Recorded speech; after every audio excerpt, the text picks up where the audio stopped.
Previously on Knight's Quest.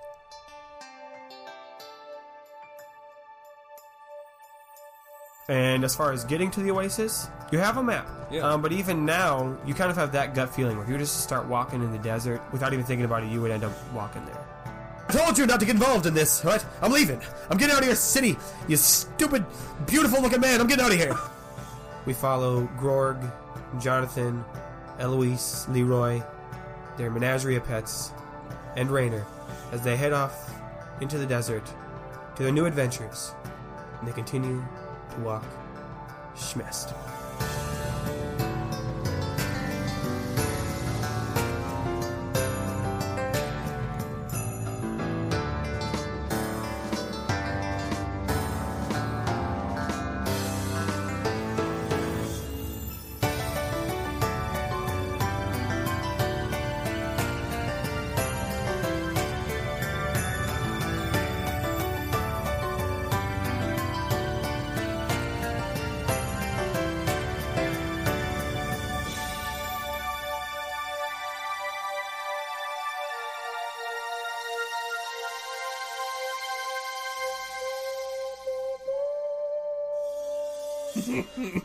Hey everyone. Knight's Quest.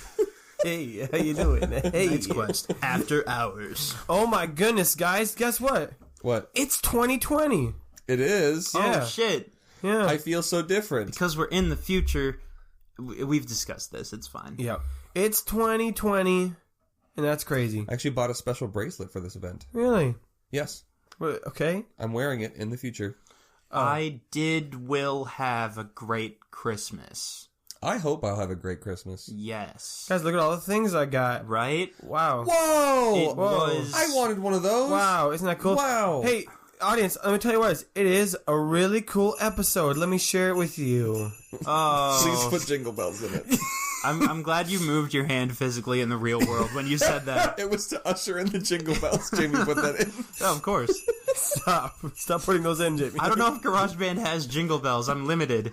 I was blocked on my way to this recording session by a Christmas train. The Christmas Train sounds like a really shitty Hallmark movie. It sounds like a shitty Indian reboot of the Polar Express. The Christmas Whoa! train. Whoa! Oh, that's awesome. I want to make this movie now. Oh, God. Welcome back to Knight's Quest. We've left the gate. Yes. We did it. Woo! Which means it's time for They said we could never do it. They did say that. They did say that. I don't know who they are, but they did it. It couldn't be done. I couldn't leave it. But now it's time for a travel episode, which we haven't had all season. Right. Yeah. So veteran listeners will arguably know. we had a travel episode 1. But not like this. You see, No. when we do a travel episode, what's going to happen? It's a little different from our normal episode. Should we show them why? I think we should. So here's why the traveling episode is different. Yes. In our normal episodes, we take about 100 episodes to get through an hour of real game time. I don't feel like that's necessarily true. But during Those the veteran listeners will know. most veterans will know. All of season 1 was just 20 minutes.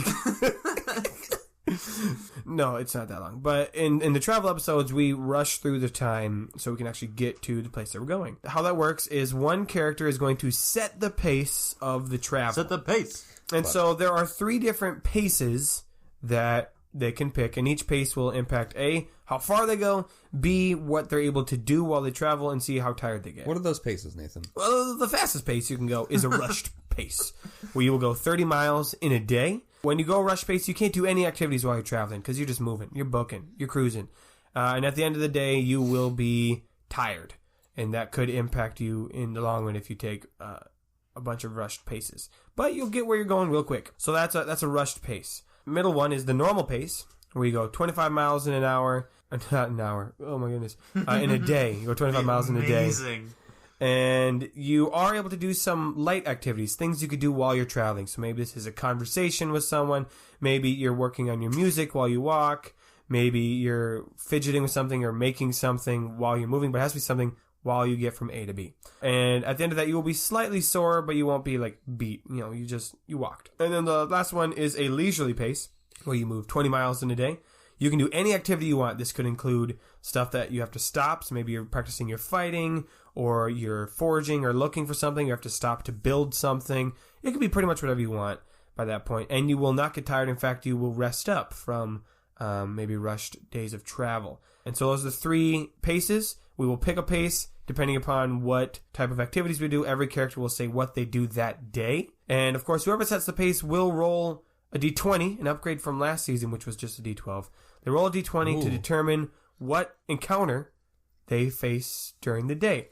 Some of them are nothing. They will roll the dice and nothing will happen, because, sometimes that's how it is. But some of them are pretty crazy. And I came up with a brand new encounter chart just for the Ghatan Desert. So that is really exciting. I'm not going to lie. Right. One other change that's going to be different from traveling in Season 1 is we're not going to do it one day by one day, but I'm going to chunk it into 3-day chunks. Oh, interesting. Okay. Just because we will be traveling a lot farther than we would. That was a question that I had for you, and I can ask it later. But yeah, so we're going to be traveling a lot farther than we were in Glenwood. So just so we don't have like 6 traveling episodes, I'm going to have it be in chunks of 3 days. So the travel will be rush is 90 miles in 3 days, normal 75 miles in 3 days, leisurely 60 miles in 3 days. Okay. And then obviously when you guys are describing your scene, you're going to be doing said thing for, maybe you're not actually doing it for 3 days, but that's the thing you do for at least a good chunk of that time. Right. And obviously for conversations, we're just going to get a snippet of that conversation that you have with a person.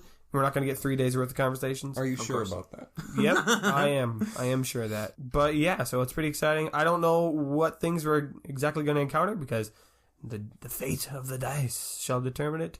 And I don't know what you guys are going to do, so this will be fun. We're excited. So we already established that Jonathan yes. is going to be setting the first pace. What pace are we going to kick this thing off with? Well, so my question is, aren't we leaving in like the afternoon? Because I feel like we were leaving the gate like as the sun was going down. Yeah, so you're not going to get very far that first day. But right. again, this is a 3-day chunk. Right, yeah. I would say Jonathan's pretty excited because he knows where they're going. Kind of. I think he's like still kind of feeling a little weird about this new purpose that he has of like guiding the party to the oasis, because he technically knows where they're going. But if somebody were to ask him like, oh, like what's next? He'd just be like, I mean, fuck it. I'm going to go this way because that's yes. So listen to your heart. And yeah. all that. So I feel like he's pretty stoked. And so I feel like the initial like newness of the thing, they're gunning. So rush pace? Yeah. Rush pace. Okay. Well, that makes these first 3 days easy. You guys travel, we'll say 90 miles because we're being generous. I would say less than that because, like you said, we're leaving in the afternoon on the first day. Fine. Thanks, Jake. No, I'm just saying, like, I feel like we can't get very far. The desert gets cold at night. You deftly and efficiently impeded our progress. Thank you for that. 85. You happy? Jonathan, baby. Jonathan giveth and taketh away. Well, then because that is the case, we will not be having any player scenes, but still roll us a d20 to see if any events happen on this first day. It is a 7. Lucky number 7. Okay. I think at some point during maybe like during one of the dusks, I think at some point Rainer is like, Jonathan, look how long our shadows are behind us, and they both turn to look and there's no shadows there, and he's just like, hey. That's very good. Okay, so on these days, these first 2 days, as you are heading onto the desert, I think since it is our first days actually traveling, I'll just give us that, do some scenes in that regard of like how are our characters handling the desert, because this is their first time just like walking through the open desert, and so you quickly leave with the gate behind you. You know, you can see the arch sticking up for a couple hours, but after that, it just becomes flat sand everywhere, and everyone just kind of trusting Jonathan. A new experience for some, including Jonathan. Okay. I'm sure, they're not able to make a fire at night because 1, there's not wood that you can collect to make a fire. 2, we lost the spark pick and our wizard that can shoot fireballs. Yeah. So, Ooh. Yeah. We won't be making no campfires. As easily, anyway. As easily. Also, where are we going to get wood? That's what I just said. There's no wood. He did.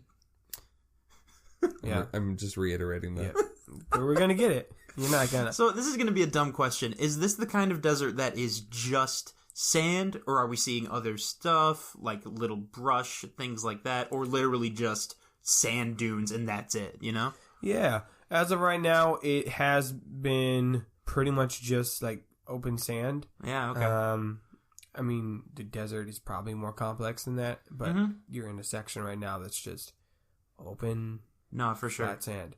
Eloise hates that. Yeah. It's coarse and it gets everywhere. Damn it. Well, I'm glad we got it out of the way early. Yeah. And the heat is just murder on her hair. Yeah. Oh, man. It's dry in the day, and then at night it gets cool. It's still dry. Freezing at night. Yeah, you are a resident desert expert Yeah. among the three of us. So. Oh, yeah. I mean, the temperature drops below 0 in the desert every night. Wow.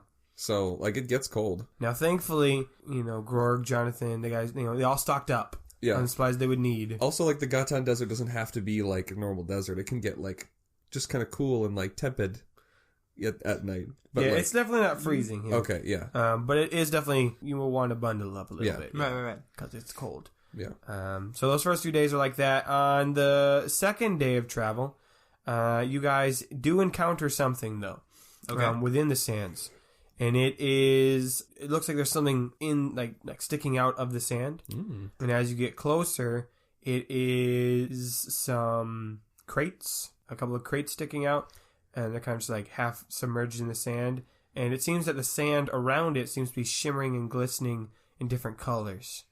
Okay. Experience. What do you do? Well, I mean, Jonathan's, like, leading the way, so I think he, like, runs up and starts to, like, bust open some crates. Is there any sign of how they would have gotten here? Like, anything near them? Like, just crates in the sand is a very funny picture to me. Yeah, there's kind of like sticking out, like the sand is kind of like blown over them a little bit. Weird. So if there was like tracks or something, they've been blown away in the wind. Huh.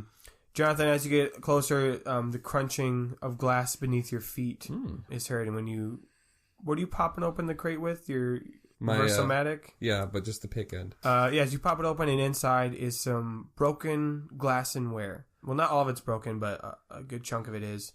And there's also some padding material, like straw, in there. There's clearly some kind of container for someone's merchandise that they either intentionally left behind or didn't, that's just left here in the desert. Is there any sort of markings on the crates? Yes, there is. What is it? What? Are you asking me? Yes. That was confusing. Yes. So yeah, Jonathan's looking around the crates, and on one of the sides of the crates, there is some Terevian writing on there, but then there's like the main insignia on the crate is there's like a border, and then inside that there's the letter A, and then an arrow that points to the letter B. It's some sort of merchant service. Oh, okay. Okay. So, like, you just made up an Amazon. Yeah, they take things from A to B. Right. But A and B are like real places that they just call that. Yeah. They were getting very lazy with their naming of the towns. Hey, we take you from A to B. Town A It's not a metaphor. and Town B. So I think Jonathan probably just for kicks tries to whack some of the glass pieces with his reversomatic. Yes. Oh yeah! I wanted to suggest this. We haven't busted out the Reversomatic all season. Do we need to like explain it? Yeah, the Reversomatic, you hit it, and it. Well, how about We'll show. we'll that. show not tell. There we we'll go. Show not tell. I like yeah. it. So yeah, roll an attack roll on the broken glass. Hell yeah, that's a 25. Oh my Okay, god. yeah. You. I mean, you used it to like open up the crate. You see it, and then you hit it, and Yeah, I then. think the whole time he's like whistling. Like he's like his lips are very dry. Now, were you aiming just for glassware, like the whole thing?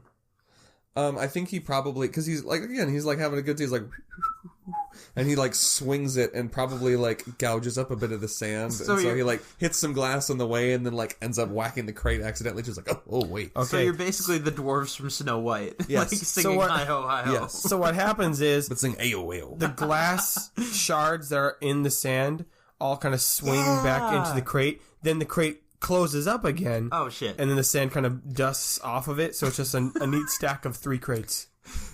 And I think Jonathan turns to everyone and goes, eh?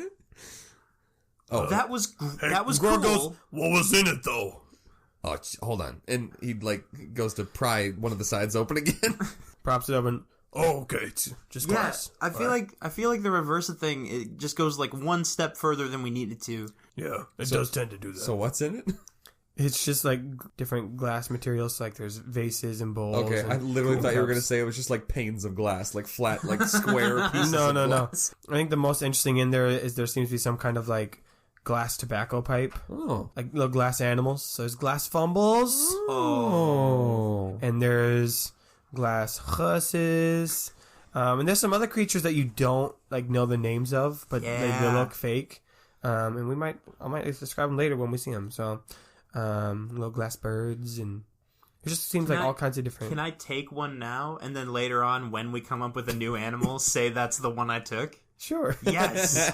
Rainer takes. So what we're doing is we're glass figure. pre-retconning. Yes. Oh, I thought you were going to describe this thing that you're picking up, and that will then become the animal. No. I'm saying later on we'll find a new creature, and I'm gonna cash in this gotcha. earlier thing. I'm gonna be like, that's the one I took. No, Jamie. Rainer grabs the most interesting and obscure glass thing he can Jamie. Yeah. What you got to do? Yeah. Is we'll probably describe multiple creatures, and every time we'll be like, "Is this the one?" And you go, "No, this isn't it. This isn't the glass creature." And then you'll be like, "This one. I want this one." So write it down in your inventory. Glass creature. Perfect. Does anyone else take any glass stuff from the crates? Eloise? Yes. Or... Eloise takes a pair of glass. I don't know if they're intended to be used this way, but they look almost like chopsticks, but a little bit thicker. And she takes a pair of those and uses them to put her hair up in a bun and keeps it up in a way. Nice. Leroy looks inside and goes, "There's no glass bread in here." Have you ever seen glass? Is that a thing? Is glass bread a thing? Well, no, but I thought if it was gonna be somewhere, it'd be right here. I mean, I do have bread in glass, and he holds out the little glass orb Bartuk gave him with a piece of bread in it. Never forget this. The forever bread. The forever bread. I would argue that's the real glass bread. Anything else is just a fake. All right, well, thank you, Rainer. I think Jonathan probably like looks in the crate and he sees like vases and glassware, like glasses and like other glass objects and little statues and cups, and goes like, "Everybody good? Everybody good? Everybody got anything they want?" Yeah, I don't need to carry a bunch of glass around. Yeah, I guess, would any of it be practically helpful for our journey at all? I doubt it, right? Well, we've got all the survival shit. We got water. We have 6 water, at least. Well, yes, at least. We've got all... We have insert things that we would need to survive here. We've got that. Guys, we were real busy last episode. We didn't have time to be like, okay, what would we actually need? This isn't like happening. This wasn't like Oregon Trail where you're like at the beginning where you're like, do I want the oxen or the horse? I need 4 steak. Do I need the ammunition? Am I going to be doing much hunting? All of my meat is downriver. I need ammunition. Right. Yep. We just have the stuff we need, so thank you. All right. So Jonathan goes, Rainer got dysentery. So Jonathan goes, "Okay, we're good. We're good. Okay." Yeah. And then he takes the side, like the biggest, widest side of the pickaxe, just smashes it all. Oh shit! Nice. Just for fun. Just for fun. Give me a roll. Give me an attack roll on the glass one more time, just because this is a thing happening. 14. Okay, I mean, yeah, you break the glass. You don't get all of it broken. Yeah. I think you get through like one crate and you just slash it all up. And he stands back and goes, "Yes." So basically what you're saying is, we're just going to leave it as we found it. Huh? What? All right, I like that thinking. Leave things as you found them. Oh, yeah. I guess he's not wrong. Yeah. Okay, sure. All right. Yeah. No. Well, we got to keep moving, right? I'm gonna start walking this way. Yeah, we're a lot of ground to cover. Feels right. Feels good. So it's been after 3 days now of traveling, and everyone's feeling it. You guys haven't been traveling much. I mean, obviously you've been in the gate and the rush pace, so it's now time to set the next pace. Jonathan, are you continuing to set the pace? Yes. Okay. It's not going to be rushed this time. Okay, what pace are we going at for this next? I think after like a 3-day like sprint through the desert, not sprint obviously, but like hardcore. I think he's like, okay, I think maybe I underestimated how big this desert was. I realize now that it is a very large desert. We do have a map. It's true. It is me. No, like, I am the map. Grog pulls out the actual map you own. So I was charting where we've been going by looking at the stars. And we've only gone this far. He draws it out. And he's like, and we've probably got maybe about, at least 4 times as far to go. Well, it's still not terrible. I mean, we've been walking. I was expecting you to say like 2 months. We've been walking for 3 days, so I'm thinking maybe that's another 12 days. I'm thinking maybe at least. Let's just take it easy. We'll Yeah, we don't want to like burn out. We'll get there when we get there. Yeah. We'll get there, yeah. I'm hope impressed. so. I'm impressed that you guys are able to follow this map when like we don't really have many features to go by in this That's desert. why I'm using the stars. And that's why I am going this way. And Jonathan sets a leisurely pace. At the beginning of this trip, Rainer had it in his head of like, we came from that way, that's where the gate is, we're going this way, I got it, I can visualize it, it's fine. That lasted like a day, and now he is completely lost in the wind, and he's just like, he just has to like blindly trust Jonathan because he has no idea where anything is. And he's just like, but Rainer, okay, we do know the schmeest and the schmest. I don't think I do, to be completely honest. Like, I know I said I did, but... Jonathan's like, is this the opposites thing? What? That's the question. That's the... Leroy, if I told you to point schmest, Yeah. what would you do? That's the direction we've been walking. Schmest. Are you sure? That's what they said at the end of the last episode. It's true. Oh, damn it, okay. Jake, roll another d20 for our event table. That's a 2, my dude. Okay. All right, everyone tell me what you do for your leisurely day. Oh, I travel. got this. I know it. I don't know what to do. And this as time. always, if it's a good thing that you say you do, I will reward your character with either a skill buff or some other kind of reward. Well, Rainer, if you're ready, take it away. I think Rainer is going to try... If Leroy's here for it, I think he's going to try to teach Leroy how to play the ocarina a little bit. Oh, boy. Okay. If he wants to. If he doesn't, obviously I'll find other shit to do. Oh, boy. I mean, yeah, Leroy's going to be down. All right. It's like very basic. I started becoming Leroy mid that sentence. Of course Leroy would be down. Let's go. Yes. Roll for music. Roll for teaching. 15. Okay. You begin Not the best, not the worst. to teach Leroy how to play the ocarina. Yeah. What song do you teach him first? Is it just like I know what song you shouldn't teach him. Is there just like a simple? That's the first thing that came to mind, though. Is there just like a simple like training song? Yeah, maybe. My favorite part of learning to play the saxophone was my teacher showing me the training song.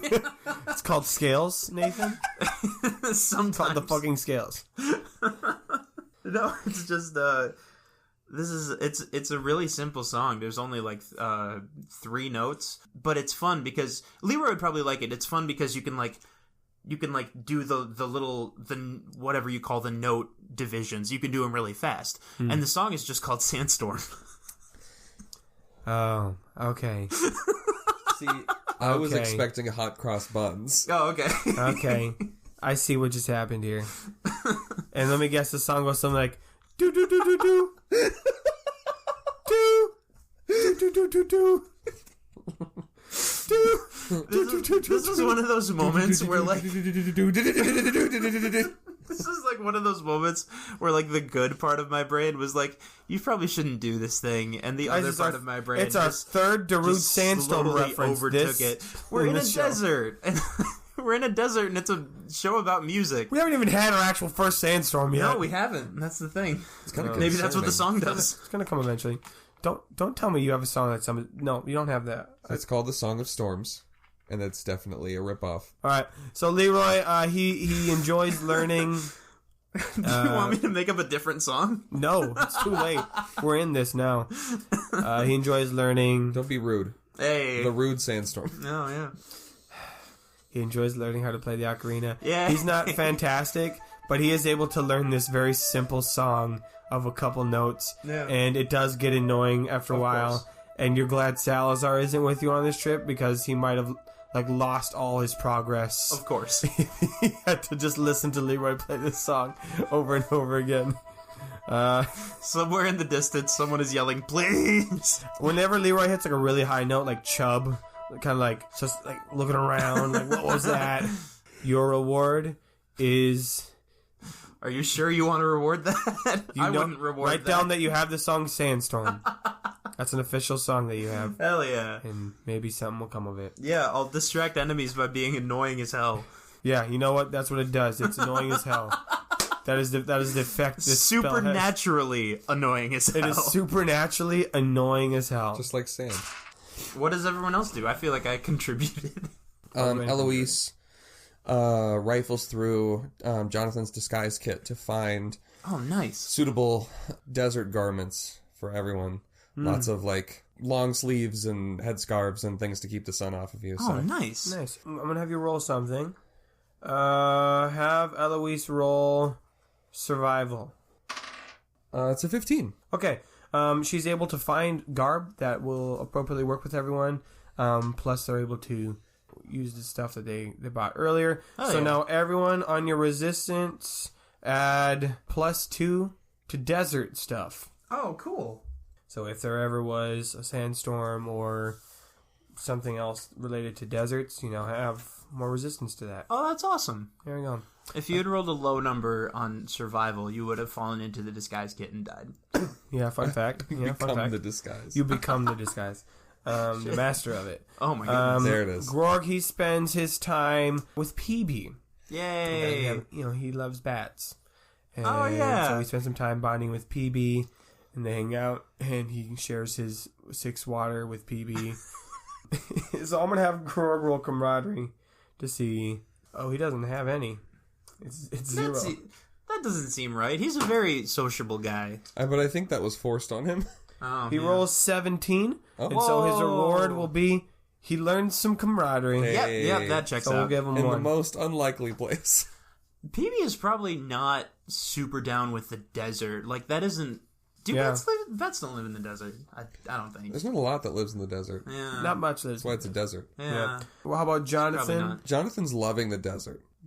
For not because it's the desert, but because it's not the gate.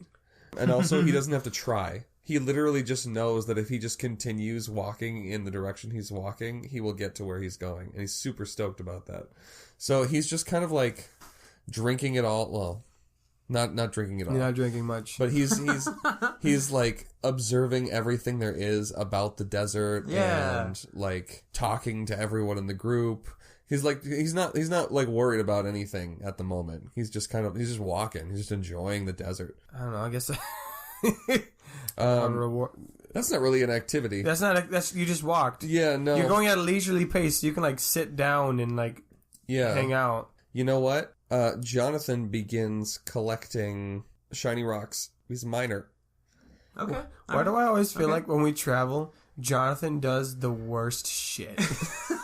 Like he spent one time looking just for a smooth rock. He was looking for a whetstone to sharpen his thing. He spent one time just like hitting himself in the head with his helmet. That's I what forgot would about do. that. I forgot That's about what that. I would do. Yeah, you're right. I've already done looking for rocks. It's tough because it's a desert. You know what? No. Jonathan is looking for more like potential lost cargo. Okay. Like the whole time he's walking, he's on the lookout for lost cargo. Okay. Roll a survival then. No, awareness. Do awareness. It's 11. Okay, you don't find any. Yeah. So I'm sorry to say, not today.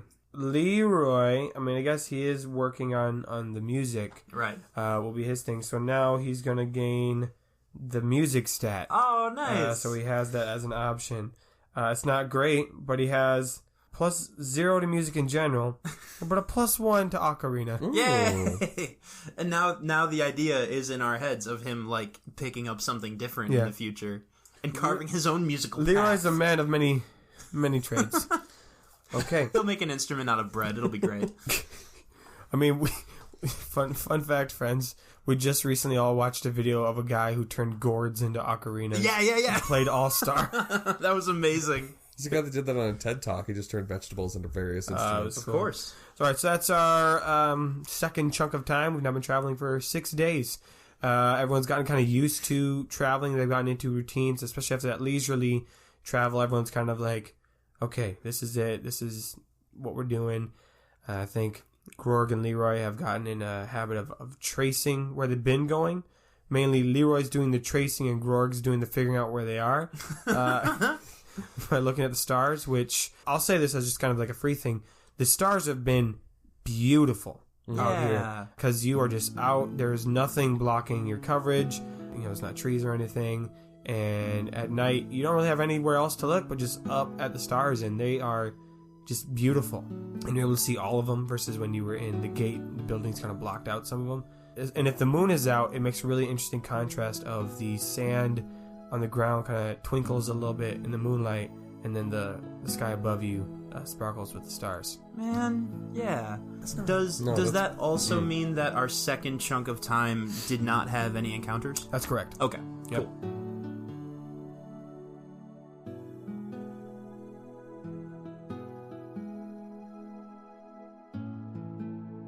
All right, it's now for the time for the third chunk. Who is setting the pace? I think Rainer will do it this time. Okay. Oh yeah. Rainer is gonna take a normal pace. Normal pace. Yeah. Average pace. Yep. Nothing special pace. All right. Yep. Then Rainer, you get to roll the That's D20. me, the average pace. You get to roll the D20 of many special Got a things. 7. Again? Yeah. Should I roll again? That's kind of boring. You find 3 crates. Also filled with broken glass. Guys, I think we're going in a circle. Nope. We're gonna keep it. We're gonna keep it. Now, this fate has decided it's a 7, but don't worry. Okay. 7's one of those few ones that actually has like a subsection under it. Oh, shit. So we're good. All right. What does everyone do in the normal pace? Again, these are things you can do while you travel. So music practice would still fit under that. Searching specifically, not so much. Conversations are good. I think maybe Eloise joins in with Rainer and Leroy on their music. Oh, Cool. I guess we should probably ask: are the classes continuing in these next 3 sections? Next 3 That's days? up to Leroy. If he wants to Oh continue. boy. Oh boy, now it's back on me. The turntables have happened. No, Leroy, he doesn't want to learn any more music right now. He wants to spend the next 3 days playing with Chubb. That's what he's gonna do. I do have an idea of what I want to do. So he's like fucking ditched Eloise. Yeah. Yeah. I think she shows up like, hey guys, we're still playing music? Oh no. Nah, man, we're done. That's old news. I got tired of that. I'm gonna just play fetch for 3 days. Eloise just walking like slightly behind the group. That's true, because she knows the Was flute. that all by myself? So she wanted to learn. So does she just play her flute then for 3 days? She works on that? Yeah. Okay, roll music. That is a... We haven't had Eloise play much music. No. Back in 12. Costa Rica, there were a couple songs where I needed to put like, this is the song where there's ocarina, flute, and drums. And for ocarina and flute, it was just like the same flute, and one of them was a little higher, and I arbitrarily was like, that one's the flute, and this one's the ocarina. I think that 12 accurately kind of represents her skill level. She's competent, she can play it, but it's not anything special. Yeah. It's not And- like world changing. I think she's earth-shattering. always kind of like seen her flute playing as like not her. This is kind of the vibe I was getting, but like not her passion. Yeah. Really? She knows, like maybe she was taught flute because her parents wanted everyone to learn an instrument kind of thing, and so she knows Interesting. it. But she's not like, man, I love music. I mean, I'm kind of imposing that on your character, but that's how the vibe I got. Yeah, I think Eloise never like super had a big idea of what she wanted to do, and so like this kind of like the flute playing thing was just kind of like, yeah, I mean, I'll do it. It's what I'm doing right now. So Interesting. I did not know that. Yeah, so with a 12, I'm not going to say your skill increases on any of that. Wasn't good enough, sorry. You are the weakest link. Goodbye. Unless Rainer helps and teaches you music. But it sounds like he's doing something else. Yeah, it sounds like Rainer's too good to help Eloise with her flute playing. Well, now I feel bad. It's working. I kind of want to give Grorg, Leroy, and Eloise a more play-by-play, in-depth story of like everything that happened at the beginning of like with the mine and everything. Mm-hmm. The two of them because they weren't there, and Leroy because he can't remember. Oh, yeah. Oh. And I just kind of like the idea of taking some time to tell that story. We got time. Yeah. Okay. I don't think I'll make you roll on that because you tell the story. So now they are fully up to date on basically all of those adventures, and I am going to have Leroy roll because as you're telling this story, The memory thing. What was the acronym I gave it? Crap. The LMI. LMI. That does sound right. Yeah, it was I'm the gonna write Lost that down. Memory Indicator. Indicator, maybe? Yep. Yeah, so that little band on the half of Leroy's head that's shaved. Yeah. So that goes off quite often during the story. Weird. Because he remembers a lot of it. So I'm going to have him, I'm going to roll it 3 times just to see, since it happens, it was throughout the story. All right. Let's see if you can just, why do you have negative on this? Damn it. Okay, that's a big no. The total on that roll was a 1, but not a nat 1. No. Okay, we got a nat 20. All right, okay. Whoa, All right, shit. so I think the part that Leroy is going to remember is when you get to the part of the story about Baz Al Ghul, the demon, and the LMI goes off, and he tries to remember, and this hasn't worked yet, right? Yeah. The LMI has not been successful in restoring a memory. Let's just go into the scene. So act as if you were telling the story. It was... Yeah, what part of the story are we coming into, like media res? So, Leroy, it was so crazy. You figured out one of these riddles like before any of us could even think of it. It was awesome. It was like we each figured out one of them. Okay, Katrina was next? there. What happens next? Yeah, we made it through the door finally, and we end up in this giant cavern. And over in the distance, we can see this. Wooly bully. That's exactly right. And then, Oh my God, Leroy! and Leroy's just like, he like stops and he's like, puts his hands on his head and he's like, I can see it. Wow, dude! The big woolly bully. He's part bull, part wool. And there's the floaty cages Yeah, and the floaty orbs. maybe yes. there was some floaty. Okay. Wow. This is Nathan telling you there were floaty orbs. There were floaty. No, that was the previous Mirror room might- with the riddles. Well, there were more. There were more floaty orbs. Okay. I think Grog is also kind of impressed. Like, Leroy, did you remember that? Yeah, that's think- cool. I think I did. Guys, it worked. Oh my goodness. Okay, but This is awesome. Who's Actually forgot that this could even had the capability of me working. too. I forgot that too. who's Wooly Bully? That's all I remember, Rainer. Is, Yeah, no, it's it's- just a picture of it. No, but- it's all good. So what happens next? So And so then you continue to tell the story. And so he just remembered that one image, and like throughout, maybe he would remember a couple of things that Baz Al Ghul said. yeah. But it was, I'm gonna roll in nat 20, so I guess he remembers that scene with you guys talking to him, but that's it. That's kind of a fun moment. Oh, and he definitely remembers Jonathan doing the badass thing where he hit one of the chains and like remade an entire chain with the reverse of thing. Hell yeah. Oh yeah. John was like, hell yeah. That was so cool. This episode, aka recap of season 1. That's the reason I was Part 2. hesitant about it, because I don't know if it makes for good podcasting to just like, I remember that time. Well, we made it good. Okay. All right, so that's All right. what Rainer does during that time period. I'm gonna roll for Leroy to hang out with Chubb because that's important. I'm gonna roll. Oh no! Uh-oh. How do you fuck up hanging out with a cute dog? When you roll a 1, Uh-oh. Yeah, but I'm saying how? Like what? Chubb gets eaten. No, don't joke about Chubb that. gets eaten by a land slug. I will quit this podcast. You can't quit. What's a land slug? You're fired.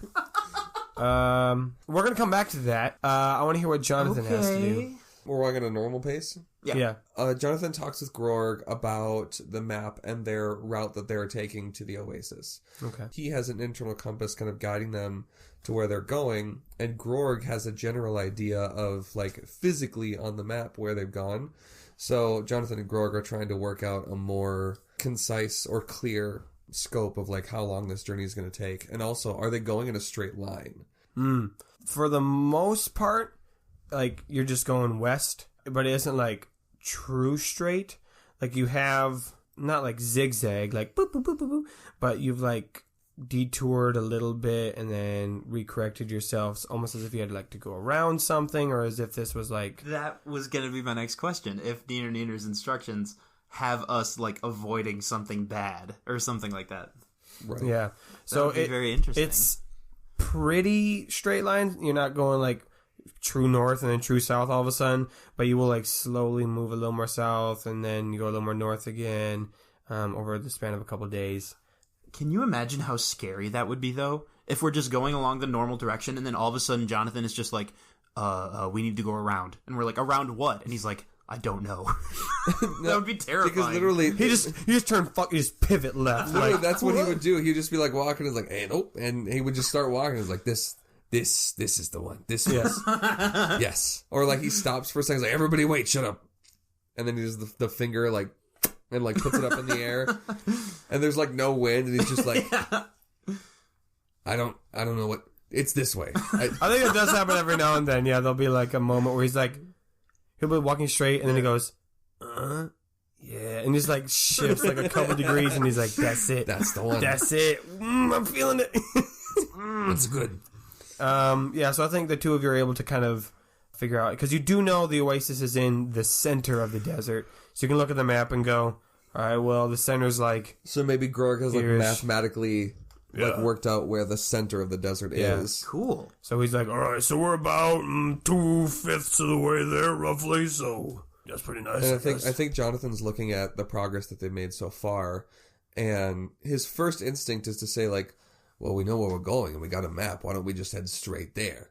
But then he sees those parts of the map where they've deviated and these big open sections where their path hasn't crossed, and he thinks maybe they are intentionally missing hardship. Like maybe yeah, because you Neener haven't faced anything ridiculous yet. right. So maybe Neener Took care of those guidance, crates like Yeah. nobody's business. maybe this internal compass that Neener gave him is actually helping them to avoid the harshest parts of the desert.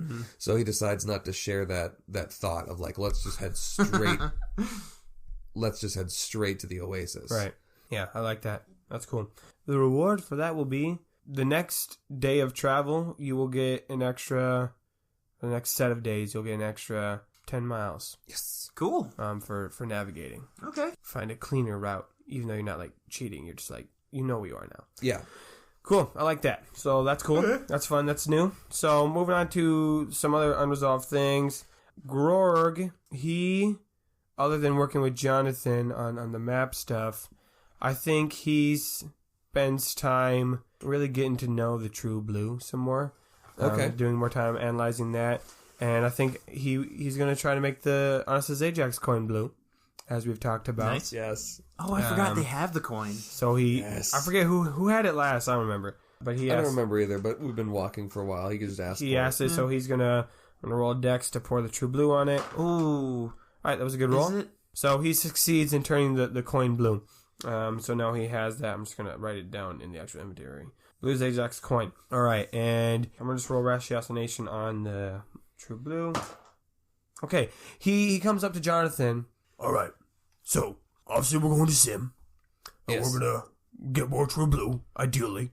But what I realized is we need something to put the True Blue in. We already have something to put the True Blue in.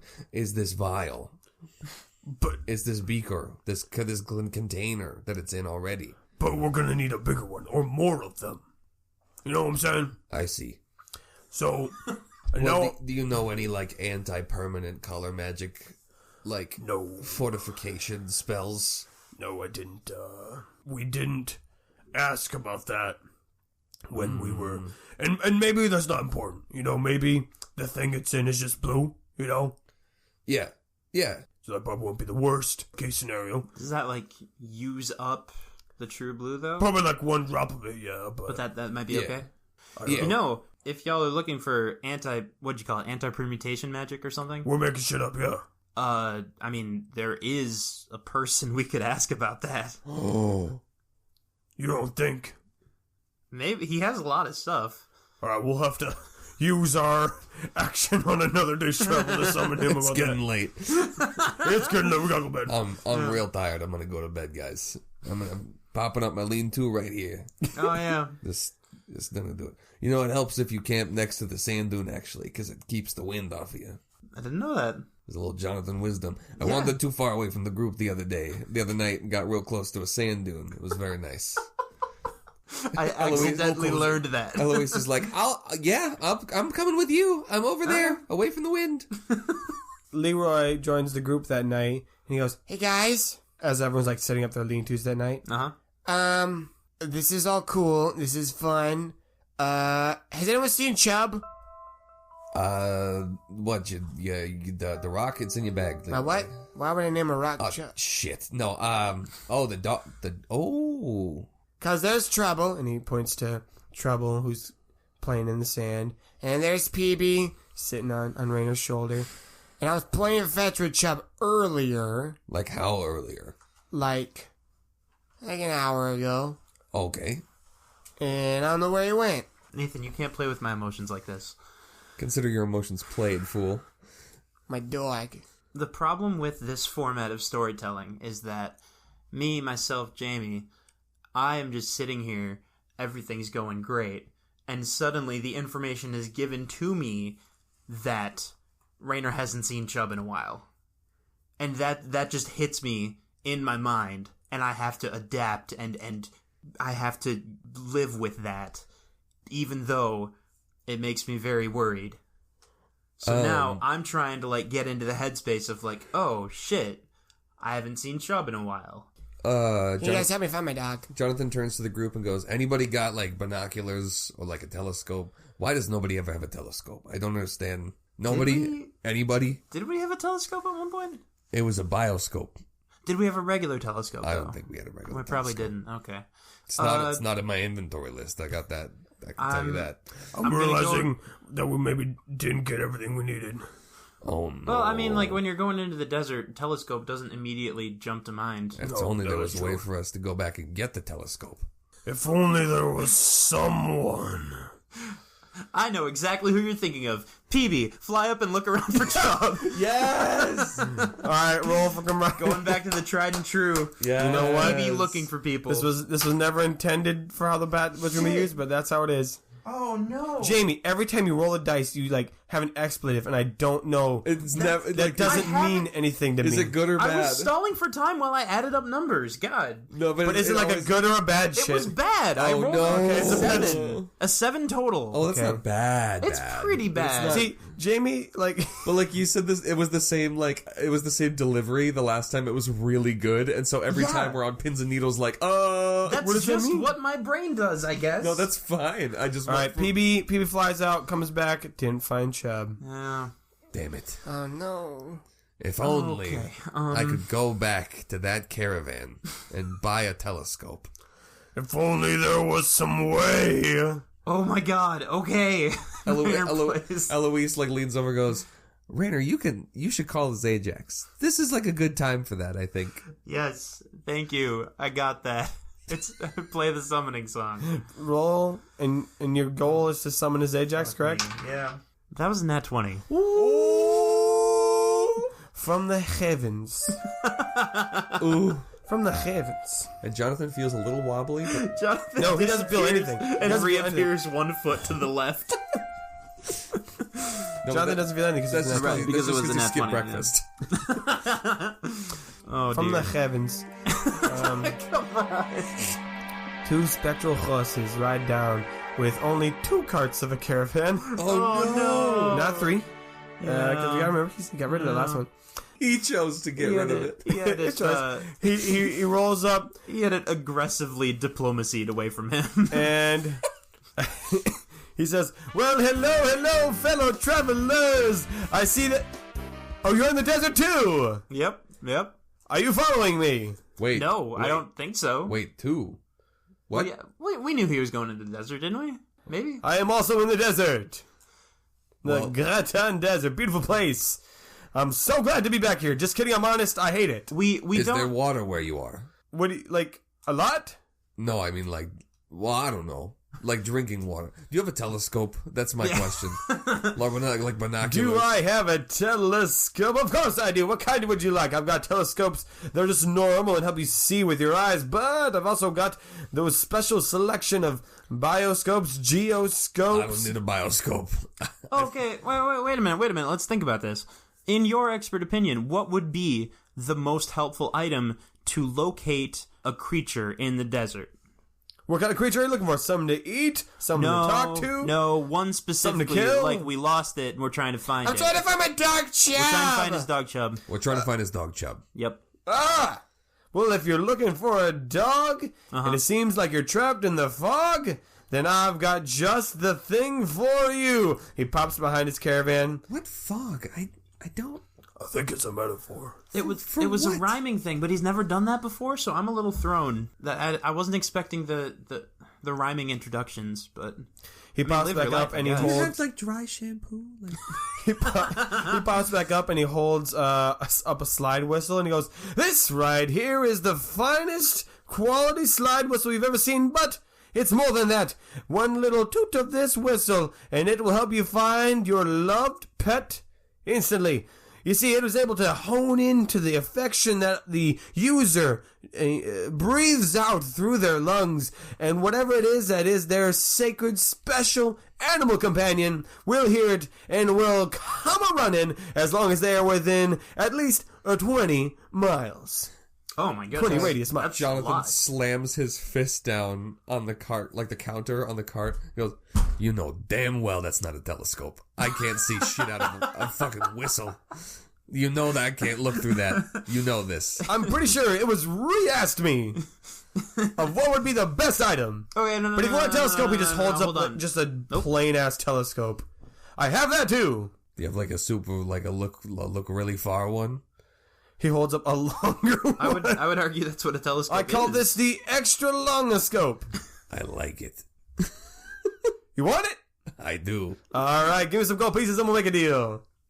I don't know how much gold I have. I'm gonna be honest. It's very ambiguous. I'm gonna be honest.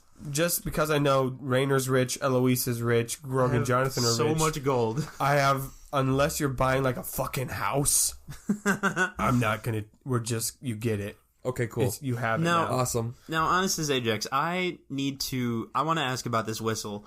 Is this one of those things where, like, I eagerly buy it and don't even think about it, and then we try it out and we find out that it also attracts, like, wildlife and, like, desert creatures that follow us and attack us? This is Ajax is smiling. Just a big grin. He says, "With every single device, it comes and I only sell good goods. That's why they're called goods. Okay. I don't sell bad goods, because they'll be called bats. And I don't sell Right. those. Not here. Not me. No, sir. This will do exactly as I said so, and more. That more includes... The more is what I'm afraid of. And more. He pulls out one of you've seen him do this before, a scroll. All the fine print is listed on here for your perusal if you were to purchase it. Some highlights include, look good on your person. It's stylish. It's fashionable. It's in. Other features include, make women think slide whistles are cool again. Oh. Below that, make men think slide whistles are cool. I'm not sexist. Everyone likes slide whistles now. It's just a general term. A lot of fine details got included. Everyone doesn't like slide whistles, but they could. But they will after you play it. Will. And one other fine detail on here might attract a creature you weren't intending. And he just, like, snaps back the fucking, like, terms and agreements into his hand. Like, Eloise is getting really close to, like, reading it, and it's just like, snap. But that's, I guess, part of the game. This is probably the part where I should have said that really fast and had pictures of people being really happy move in front for the commercial. Jonathan's looking back the way they came through the really longoscope, and he goes, "Oh my gosh, guys, I see the sand dune we were at last night. This is amazing. That is impressive. This is amazing." Well, it's all yours for a low price of, I don't know.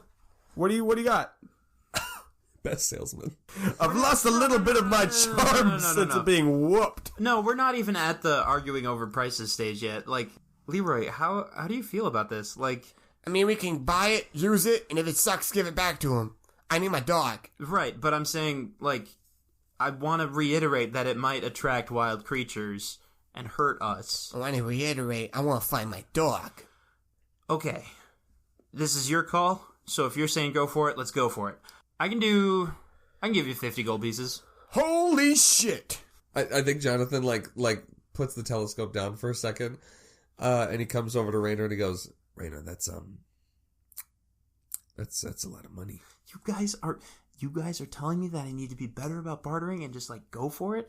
And sometimes I don't remember how much money is, like, a good amount for things. A gold piece is worth $20. And Jonathan responds, So that is the equivalent of $100. Jonathan responds, "That's a lot of No, money. it's 1,000. $1,000, thank you. That's a lot of gold for a whistle, Rainer. I don't care what it attracts." Unless it's more gold. I feel like I'm supposed to be confident and like make the first move for bartering, and I've been trying to be better about deal that. sold. Like let's go. Let's do it. Yes. My client and I are discussing, and he's got like his arm around him, like their backs are to his Ajax, and he's like, Raina, you can't do this. I swear I am trying so in hard good to conscience, be better at this. I can't let you do this. Like now I've offered 50, so like how am I going to go down though? Grog goes, Like this. Just kidding, we meant 5. all right, that's still good. I can move 5. Deal. All right, here you go. Here's your whistle. Can I go home now? And by home, I mean I'm in the desert. Maybe we'll bump into each other, and for real. So wait, hold on. You got a map, right? Well, I've got 2, yeah. Well, let's compare maps. Where are you at? I mean, we bought our map from him, so it might be the same map. No, yeah, exactly. But like, and he like grabs the map out of like one of Grog's pouches or whatever, and he like holds it up where they've been plotting their course and like shows where they are right now. He's like, so we're right here. Where are you at? Oh, Cool. I like all that right, cool, idea. nice. Yeah. So like, where are you at? Yeah. What the fuck, Nathan? God, No, we should totally hang out sometime. Yes. Oh, we should. Oh, we gotta hang out sometime for real. Oh, I gotta go. I think Eloise is like, I'm starting to kind of like get Bartuk's thing. Like, I get I am being honest. Oh, shit. I have to go. okay. There's a sandstorm where I'm at. Very Oh. bad. So, jeez. so you would rather go back to that than just... I just have to focus on it because my spirit has been ripped from my physical form. Oh, I forgot that's how that worked. I want Yes. to reiterate that this was your idea. Can I go? All right, I give the spectral horses a slap on the shoulder. Yes. This is never gonna know how weird this is. I don't know if he actually likes us or not. Like, I'm still unsure about that. I think Eloise is like, I don't care. Am I the only one that doesn't care? Right, well, maybe we should try this thing out. Give me the whistle. Give me the whistle. Yeah, I give it to him. All right, he's gonna roll. I'm hesitant, Plus- but plus it's, music now. It's his deal. I guess. Oh, he's rolling music. He didn't do a good roll. He's gonna try again. Because This is devastating. Nathan, I don't know. I'm gonna try it again. Nathan, I don't know if this is I think Okay. Eloise like grabs the whistle from Leroy's hand. I can't take this. As a resident wind instrument expert, I can't Yeah, take that's this fair. anymore. I can't do it. And she tries the whistle. Wait, but it won't work for you because you have to have the love inside of you when you blow the whistle. I mean, that's what his Ajax said. You know what? I'm going to read the fine print. How? oh, he didn't give you the roll when he no, he left. definitely took it. He said He that comes with it when you buy it. He left before he gave it to you. Oh no, Nathan, I didn't know that was not a... I didn't know I had to literally say, no. oh, and I also take the roll. He left without it. I think maybe Eloise like goes to blow it, and then Leroy's like, "No, it won't work because it's not your dog." And she Right. goes, "Okay, let's try this. Don't blow so hard, and when you're working the slide, do it slowly. Don't just like wiggle it around." Okay, one more try. I'll have advantage now. Also, you know what a slide whistle sounds like, right? Okay, so you're aware that this is going to be the goofiest pet search in history. Please, Jamie, add this in later. All right, he rolled a much better I'll number. do my Good. best. So it actually sounds right. And you wait for a minute, and then you hear something running through the sand. And he goes, Could it be? Could it be that it worked? and he sees Chubb running through the sands, All right. holding something in his mouth. And this is the D20 roll that we did earlier. I'm resolving that. Oh, shit. Goes, oh, Okay. Chubb! You found something. Maybe before he gets to us, you should look through the longoscope. Oh, like towards him? Yeah. I suppose Jonathan like looks. Jonathan's like climbing to the highest place he can find. Like if they're near a sand dune, he's like going on all fours like up the sand dune. I'm imagining the longoscope looks like an astrological telescope, Yeah. not like a Please Hubble write down in telescope. your inventory the longest scope. Yes, Of course. And did you write down the pet slide whistle? No, I figured that was Leroy's item. Okay, he'll write it down. Okay. But I'm imagining like those telescopes that you can buy to have in your room to look at like the stars and Yeah, planets. yeah. So it's like kind of big, and then it has that like tactical scope, the viewfinder on the off the side of that's it. cool. So he's looking through that in the direction of Chubb. And he's running, and he's holding something in his mouth as he's running closer. and it is some kind of weapon, it seems. What? Okay. Some that he found out in the desert. Is it a sharp weapon or a boom weapon? Well, in order to determine what kind of weapon it is, we're going to need to roll on the magic weapon table. Oh my god, I forgot about this table. Oh, dude. So we're going to need to roll some dice in order to determine what that Weird. weapon is. Rolling dice. But you guys, you don't see a lot of magical weapons or magic items. I guess you have a lot in your hand. Yeah. But there is one person who has seen many magic items lately, and has been dealing with a lot of randomness and chance. Let's check in on Conquest. Oh. Ooh.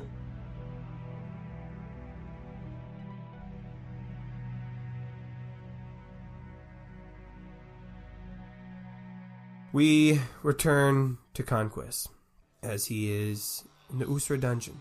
He's got his tattered green hat. It's even dirtier now than it was before, and it's full of objects again. Yes. And Dragging it around. And he's dragging it around. One of his fingers is still in a splint from when he broke it last time we were with him. And he's just dragging this hat, and it seems to be glowing and like sparkling, and like whatever's inside of it seems to be super magical of some kind. Otherwise, the rest of his robe is just ripped and torn near the bottom.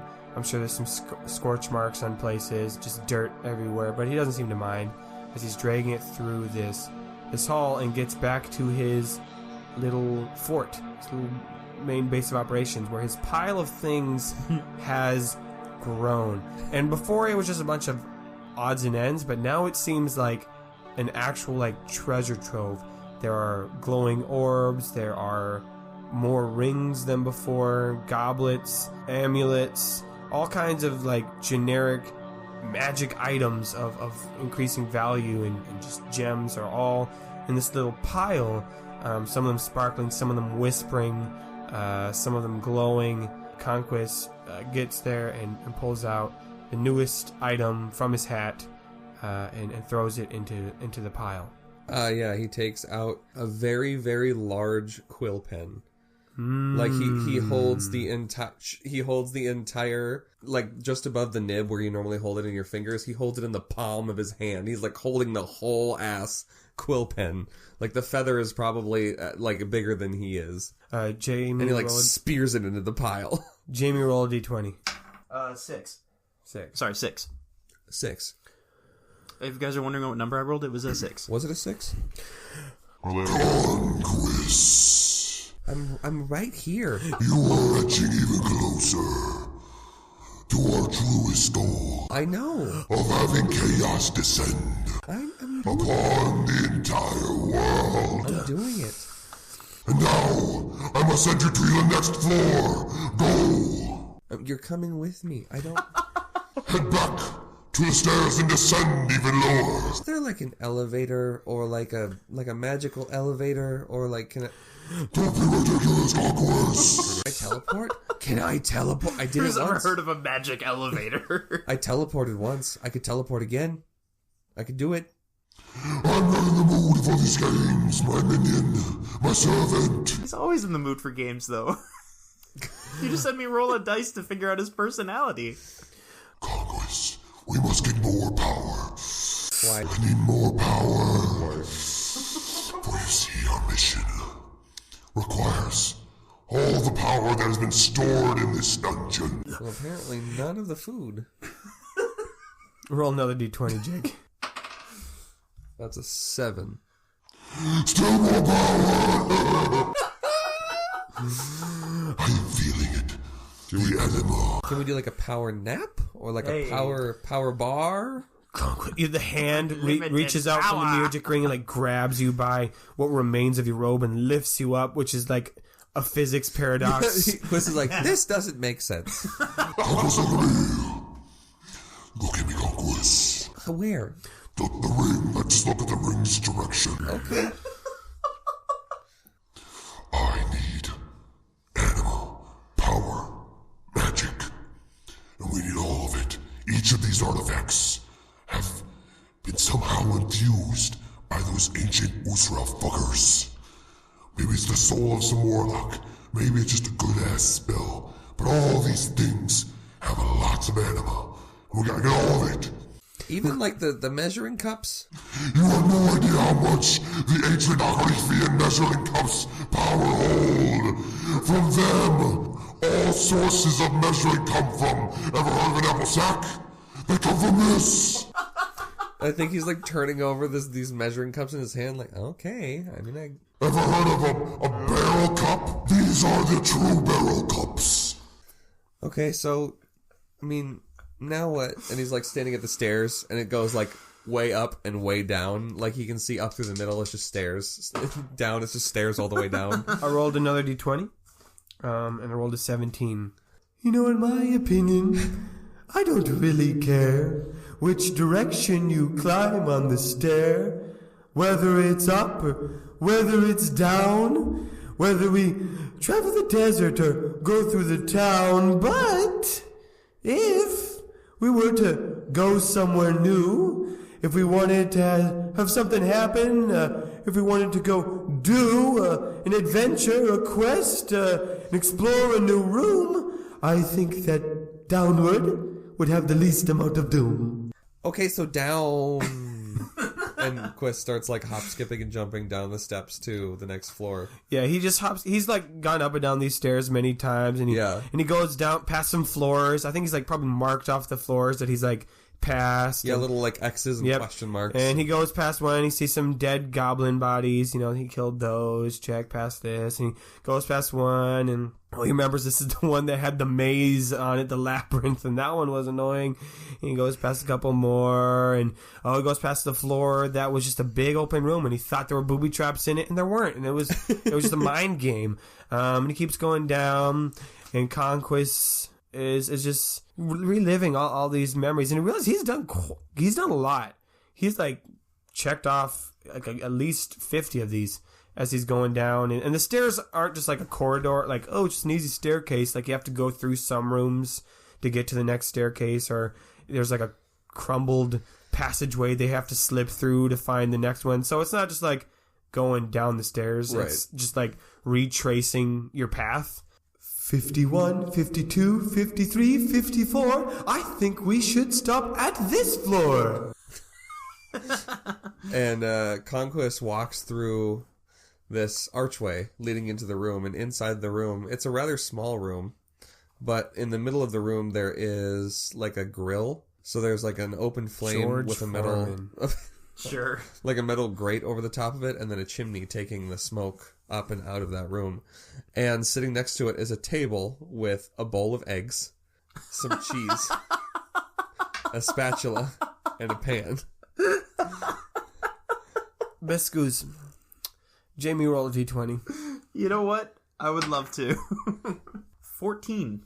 Oh, is this your stupid omelet floor? Your dumb fucking omelet floor? You go to here? I You don't go know. to this one again? I don't know how it keeps moving. Listen here. Listen here. Listen here. The last time I came to this floor, this was not the omelet floor. Gagwis. It's I look away it's definitely moving. for 2 seconds. It's moving. And you move the omelet floor. Why would I move a whole floor?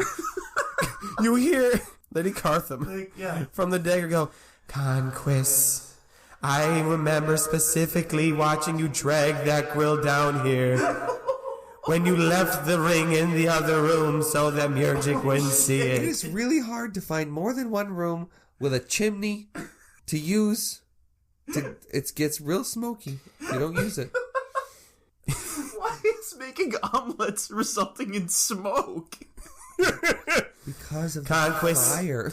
You have made omelets in almost every room. You made an omelet by roasting the dead carcass of the monster you slayed. You made omelets by burning an entire, I think it was a painting that you burned and torched. Thankfully, that wasn't the magic item that we were looking for, was it? No, that was fun. I was in on that one. Not my bad. That was a part of that one. Even though omelets are stupid, you're stupid. I feel like I have less understanding of what an omelet is than I used to. Check roll another d20. 10. But fine, you know, whatever you want. It's fine. I think Quist goes over, cracks an egg into the pan, and starts to kind of like stir it with the spatula. And He's got a whole spatula now. what? He's got like an actual spatula now. I said it was on. I said said that, it was on the yeah. table with the cheese and eggs. Okay, so what you're telling me is, throughout your time here, you've either A, found, or B, asked Mirjik to give you all the proper cooking utensils to make omelets? Just a spatula. Are you Okay. telling me that seems off-brand? No. Because it doesn't. I'm a bit now. You know what? Now I'm picturing there's a cheese grater, fresh parm. Yes. We've got ripe tomatoes. Like there's an actual Yes. tomato plant growing here. There's always an egg that we don't know where it came from, but it's always fresh and chilled. Yes. I think Conquest, while he's like doing it up, while he's cooking some stuff, he kind of looks around and he's thinking out loud, but he goes, how much more is there? How much more dungeon is there? How many more things is there before we do the thing? Are you asking for advice or just talking out loud again? Oh my god, you could hear me. Conquest, it's been the four of us down here for seemingly ages. 4 of us. You always forget about the Mistwalker I'm trapped with inside your dagger. Well, he doesn't talk, so... No, I suppose I'm the only one that remembers him. So, Mirjik, what? I mean, we're close, right? Yeah. So, what's left? You Oh, you're insufferable. know, just maybe like, You know what? I know what we do.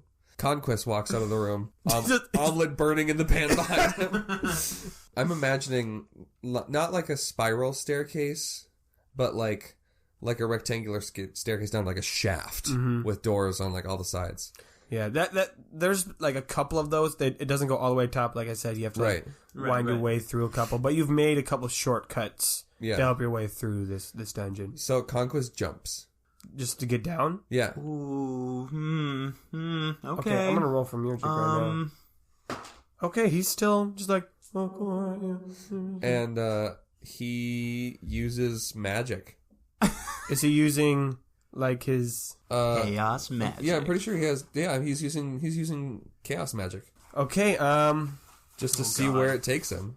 all right, roll Oh god. one. Just roll plus Mirjik to see if how effective it is. Now, am I adding plus music and then plus magic? Yes. Okay, so that's 21. Yeah. Sorry, 23. Yeah, these usually work. Now roll for the element. Ink. Ink. Wow. How are you rolling for the element? Do you have a table? Yeah, I made him a little table. Yeah. Okay.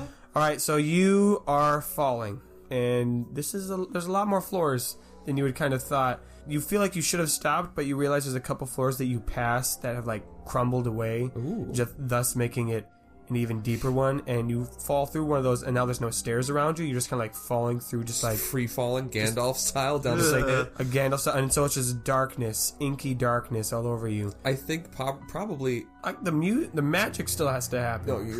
No, I was going to say, like, in this moment, because this is something that I've been trying to work out, I don't think Conquest feels fear. I don't think that is an emotion that he feels as an agent of chaos. Things happen, and that is how it should be. Right. So this is not necessarily out of the ordinary. This is literally just how things work. Yeah, there's no order or structure. This is yeah. just go. Yeah. So as you're falling, you spin your Mirjik ring, and you know you cast the magic, and it seems almost like bending the darkness around you to kind of like to create, I don't want to say wings, but like ropes or strands or swirling. It's just like swirling around you. You're like bending the actual shadows, and it's turning into that. He wouldn't recognize it, but we would recognize it as like into the ink from the Shadow Gate. So he's like turning the darkness around him into that kind of ink as he falls. And so then it's almost like he's riding down a river of the darkness as he's falling down, and just kind of like swirling in as if it was like now it's a water slide. He's bent the darkness into a river of a water slide as he's descending down, and so now it's become like a fun thing. And he eventually just lands. He splashes at the bottom. Yeah. into the. It's not actual water. It's just the shadows splash around him. Yeah, I think and he, then the like- magic ends, and now it's just normal darkness, and now you're at the bottom of seemingly a very large cavern. I think Conquest holds up his hand that has the dragon fire ring on it, and he snaps his fingers Right. to make like a flame appear to see what he can see. Okay. And so you light it up, and you see that you are indeed in a gigantic room with huge looming statues just towering above you of people, each one with strange headdresses and holding different items, and all of them just head to toe covered in a writing you don't recognize. And as you walk through them, at first they're in silence, but the more you walk, you realize you're not the only thing down here. You are hearing a very, very slow inhale and an exhale. And as you near the end, you can start to hear it as like a rumbling throughout the entire ground with this breathing. And Jamie, roll a d20. Okay, Conquest is like, please let it be a chimera. Please let it be a chimera. 19. Hey, Conquest, Yeah? do you want to hear a joke? Oh God. It doesn't really matter what I want. Fine. Would you like a metaphor instead? I just give it to me. Just hit me. Okay, alright, so what do you get when you put a really ancient empire in charge of a desert, and there's a giant monster in the desert, and they don't like that, and then they decide to lock it up at the bottommost floor of their ancient super dungeon? Is it And then you add us happening to show up in the most evil, dark place of a dungeon where the giant monster lives. And then you also add the fact that we're here trying to get all the most powerful things in this dungeon, and I was maybe saving this part for later, but I like this better now because fuck it. Let's just skip right to it. What do you get? I feel like I should know the answer, and I don't, and I feel dumb. The answer is that you gotta Go kill that thing. and then you turn, you see in front of you something maybe that's what we would say about the size of a car, is some kind of paw with gigantic claws. Good luck, Conquest.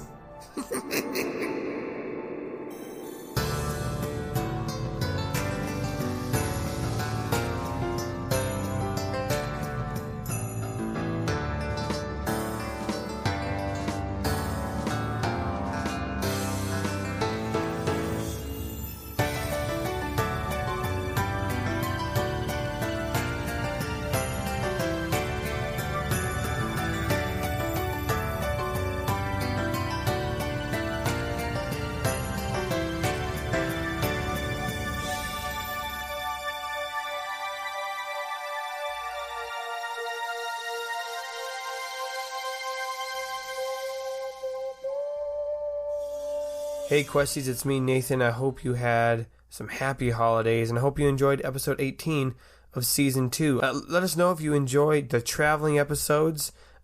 We think they're kind of fun. It's a cool mechanic, but we want to know your feedback if you enjoy them too, because there's going to be a few more coming up and want to know your thoughts on them. Just a quick update as far as the every other week thing. We know that you guys don't quite enjoy it. You miss the weekly schedule, and we do too, but it's still going to be going on for quite a while. So, buckle in and just get used to it for now. But we are actively doing our best to try to make sure that we can get back to a weekly schedule as soon as possible. We just want to thank you all for your support, for your memes, for your feedback, for those of you who have left reviews, who have bought merch on our website, nathanstreck.wixsite.com/knightsquest, who bought music, who have told your friends. We want to thank you all so much. It's stuff like that just helps the show to grow and to thrive because of your great feedback and support. Otherwise, no new news for you. That's really all we got. We'll keep you posted again. When we're going back to regular schedule of every week, you will be the first to hear it those of you who listen at the end of the episodes. But we have recorded a little bit ahead, and we've got some good stuff. So probably one of my favorite episodes will be coming up this month. But our next episode will be out on January 17th, so be ready for that. And I hope you guys have an amazing 2020. May your place in his story be long. I will let him know later tonight. I know he's busy with tours, though, so. True. Yeah, whatever. Them coolie boys. My brother's like a really big deal. I'm basically famous, so it's like I'm basically it's fine. Don't This worry is about my it. favorite evolution of Jamie. I need Rainer to just be like that all season 3. You guys, I'm basically famous. I'm the hero. I don't know if I told you I'm the hero. And I'm basically famous. Why is your like famous diva voice also like gin drunk? All right, let's get back to it. I don't know, Jake. Maybe it's because I don't do voices ever. Hey, it's a good Also voice. Drink.